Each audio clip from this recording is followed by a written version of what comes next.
NEET 2025 को लेके updation का दौर जारी है। लगातार ऐसी बहुत सारी बातें आ रही हैं नीट 2025 को लेके जो कहीं ना कहीं इशारा कर रही हैं कि कुछ बदलाव किए जा सकते हैं। रिसेंट में हमारे एजुकेशन मिनिस्टर ने भी इस दिशा में बात करी कि जो कमिटी सुप्रीम कोर्ट ने एस्टेब्लिश करी थी, जहां पर उन्हें कुछ सुझाव देने थे नीट के अंदर होने वाले बदलावों को लेकर, उन्होंने भी ये कहीं ना कहीं इशारा दिया है कि कुछ चीजें बदली जा सकती हैं।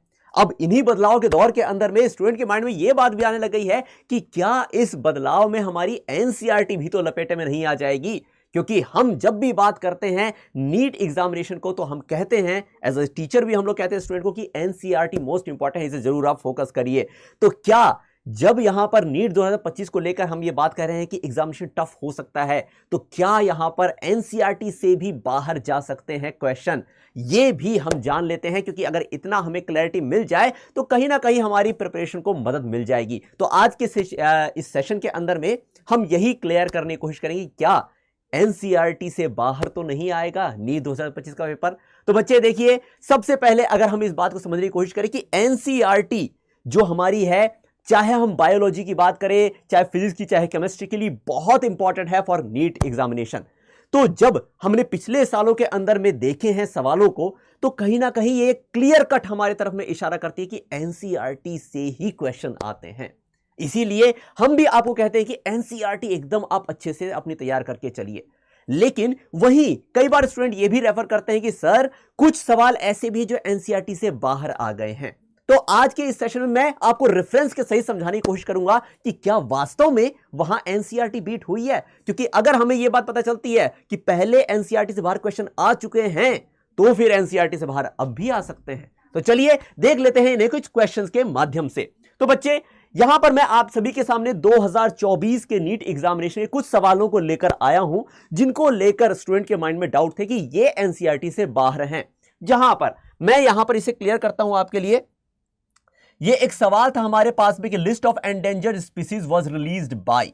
अब यहां पर स्टूडेंट जब ये बात कह रहे थे कि हमारे सामने ये जो सवाल आया है, ये कहीं ना कहीं एनसीईआरटी से बाहर है, कि भाई कहीं पर भी ये बात नहीं बताई गई कि एंडेंजर्ड जो स्पीशीज हैं उनके बारे में भी लिस्ट जो जारी करता है वो आईयूसीएन करता है। लेकिन मेरे बच्चे, जब कभी भी हम आपको एनसीईआरटी तैयार करवाते हैं तो ये बात हम कहते हैं कि बच्चे, अगर आपके सामने एनसीईआरटी की लाइन के अंदर कुछ चीज मेंशन करी गई है तो उससे रिलेटेड और भी बातें पूछी जा सकती हैं। इसका यह मतलब नहीं होता कि यह जो सवाल है ये एनसीईआरटी से बाहर आ गया है। क्या आपकी एनसीईआरटी के अंदर आईयूसीएन के बारे में विवरण नहीं है?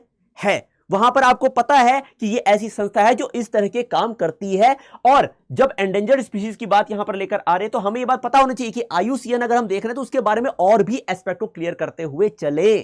तो जब हम एनसीईआरटी प्रिपेयर कर रहे हैं तो केवल उसे रटना नहीं है हर एक लाइन को। नो डाउट उनकी लाइन से भी सवाल उठकर आते हैं, लेकिन जो इन बिटवीन लाइंस होती हैं, जो भी कॉन्सेप्ट्स उनके पीछे छुपे होते हैं, उनको भी क्लियर करना जरूरी होता है, जो कि हम सेशंस के अंदर में आपके साथ में करते चल रहे हैं। और भी इसके अलावा हम क्वेश्चंस को लेकर चलें तो देखिए, एक सवाल और यहां पर पूछा गया था। एक यहां पर दो कॉलम्स हैं, ठीक है, कुछ बैक क्रॉस को लेकर यहां पर बातें सामने आ रही थी। अब एक और चीज समझिए बच्चे, ये सवाल जो आपके सामने आ रहा है बैक क्रॉस को लेकर स्टूडेंट काफी कह सकते हैं कि सर ये एनसीईआरटी में नहीं है। लेकिन बच्चे, क्या यहां पर प्लॉइडी से रिलेटेड, अलील से रिलेटेड या अटैच क्रॉस से रिलेटेड जो आपने पढ़ा है एनसीईआरटी में, क्या ये सब कुछ मेंशन नहीं है? यहां है। तो देखो, एक और जो बात यहां पर आपको पता चल रही है क्या, कि अगर कुछ पोर्शन यहां पर आपको थोड़ा सा एनसीईआरटी से बाहर जाते हुए भी दिखाई दे रहा है, तो इसका मतलब यह नहीं है कि वो कंप्लीट क्वेश्चन ही एनसीईआरटी से बाहर है। उसका मेजर पोर्शन ऐसा होता है जो अगर आपने एनसीईआरटी सही तरीके से पढ़ी है तो आप उसे कर पाओगे। यहां पर इस सवाल के अंदर में भी अगर आप बैक क्रॉस रिलेटेड बातें अगर नहीं समझ पा रहे तो भी यहां पर 3 ऑप्शन आपके सामने ऐसे हैं जिनको अगर आपने सही तरीके से पढ़ा है तो क्वेश्चन आप आराम से कर सकते हैं। यानी कि डिपेंडेंसी कभी भी एनसीईआरटी से बाहर नहीं जाएगी। ठीक है, यह बात भी यहां से हमें इन सवालों के थ्रू पता चल रही है। आगे बढ़ते हैं।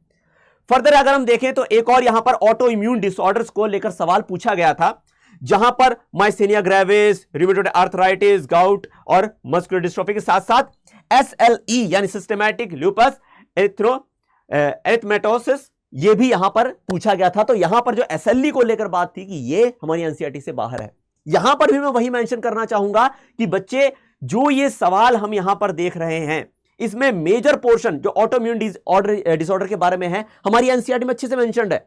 और जो जो ऑप्शंस यहां पर हैं, क्या वे ही सफिशिएंट हैं अपने आप में आंसर करने के लिए? तो बच्चे आप ये बात समझ कर चलिए कि जो भी क्वेश्चन की डिपेंडेंसी होगी ना, उसको सॉल्व करने की, वो एनसीईआरटी पर ही होगी, एनसीईआरटी से बाहर नहीं है। ठीक है, आगे चलते हैं। ये सवाल इसी पर था। फर्दर आगे बढ़ते हुए हम देखें तो एक सवाल यहां पर और पूछा गया था, जहां पर परमिएबिलिटी को लेकर बात थी इन माइटोकॉन्ड्रिया एंड क्लोरोप्लास्ट। तो बच्चे देखिए, जो भी यहां पर मेंशन्ड आपके सामने पॉइंट्स आ रहे हैं, आप ये कह सकते हैं कि सर माइटोकॉन्ड्रिया क्लोरोप्लास्ट से रिलेटेड जो बातें हैं हमारी एनसीईआरटी के अंदर बहुत अच्छे से समझाई गई हैं। तो आपको वहां पर उसके इन बिटवीन, जैसे मैं कह रहा हूं, या तो कॉन्सेप्ट्स जो उससे रिलेटेड आ रहे हैं, पॉइंट से रिलेटेड, वो आपको समझने होंगे, ठीक है, या फिर जो क्वेश्चन की डिपेंडेंसी है वो मेनली एनसीईआरटी पर ही रहेगी। तो ये दो तरह की बातें यहां पर भी लागू हो रही है, इस सवाल पर भी। ठीक है, आगे चलो। तो यहां पर हम देखें, फिर अगेन वही बात लागू होती है कि एक्सोथैल्मिक ग्वाइटर, एक्रोमेगैली, ठीक है, क्रिटिनिज्म, इनके बारे में आपने अच्छे से पढ़ा हुआ है। कुशिंग सिंड्रोम की जहां तक बात आती है, तो बच्चे कहते हैं कि सर एनसीईआरटी में नहीं है, पर फिर भी हम लोग भी डिस्कस करते हैं आपके साथ में जब डिसऑर्डर की ये बात आती है। कुशिंग सिंड्रोम को लेकर हम डिस्कशन करते हैं आपके साथ में। ठीक है, फिर फर्दर यहां पर बात देखें तो अगेन एक कॉलम मैच करने वाला सवाल है हमारे सामने, जिसके अंदर टाटा बॉक्स को मेंशन है। लेकिन अगेन टाटा बॉक्स के अलावा भी अगर हम बात करें, वैसे तो हम टाटा बॉक्स के बारे में भी आपके साथ डिस्कशन करे हैं, पिछले जो सेशंस आपके रहे हैं बॉटनी के, उसके अंदर में आपके साथ में डिस्कशन रहा है टाटा बॉक्स का भी। लेकिन जो बाकी सब पोर्शन है, क्या वे ही सफिशिएंट नहीं है ये आंसर को सामने लाने में? बिल्कुल है। तो आप एक बात समझ कर चलिए बच्चे कि यहां पर डिपेंडेंसी जो रहेगी वो एनसीईआरटी पर ही रहने वाली है। फिर ये एक सवाल है यहां पर हमारे सामने एरा को लेकर। ठीक है, हम ये देखते आ रहे थे अभी तक कि जियोलॉजिकल टाइम स्केल में इन एरास से रिलेटेड सवाल नहीं पूछे गए थे, पर क्या जियोलॉजिकल टाइम स्केल हमारी एनसीईआरटी में नहीं है? एनसीईआरटी में है। अगर जो चीज एनसीईआरटी में है तो आपको उसको अच्छे से पढ़ना होगा, उसको कॉन्सेप्चुअली स्टडी करना होगा। और जब हमने भी सार के अंदर में सेशन लिया है एनसीईआरटी सार में, तो वहां मैंने डिटेल में आपको बताया, आपको बल्कि याद करवाया है कि किस तरीके से प्रॉपर जियोलॉजिकल टाइम स्केल आपके माइंड के अंदर में सेट हो सकता है। ठीक है, तो बच्चे जब कभी आप प्रिपेयर कर रहे हैं एनसीईआरटी को, तो आप अपनी सहूलियत के हिसाब से ना चलें। जो कुछ एनसीईआरटी के अंदर में मेंशन्ड है उसको कॉन्सेप्चुअल तौर पर ग्रहण करने की कोशिश करें, तो आपके मेजर जो एस्पेक्ट्स हैं वो सब क्लियर होंगे। और तब आप देखेंगे कि वास्तव में एनसीईआरटी जब कही जा रही है कि एनसीईआरटी को पढ़ लो और हो जाएगा इससे एग्जामिनेशन क्लियर, तो उसे कहने का तात्पर्य क्या है? आपको एनसीईआरटी के ना केवल लाइंस बल्कि उसके कॉन्सेप्ट्स को भी समझना जरूरी है। ठीक है, तो बच्चे ये जो हमारे सामने हमने देखा कि जितने भी तरह के सवाल हैं अल्टीमेटली सब ये एनसीईआरटी से ही है।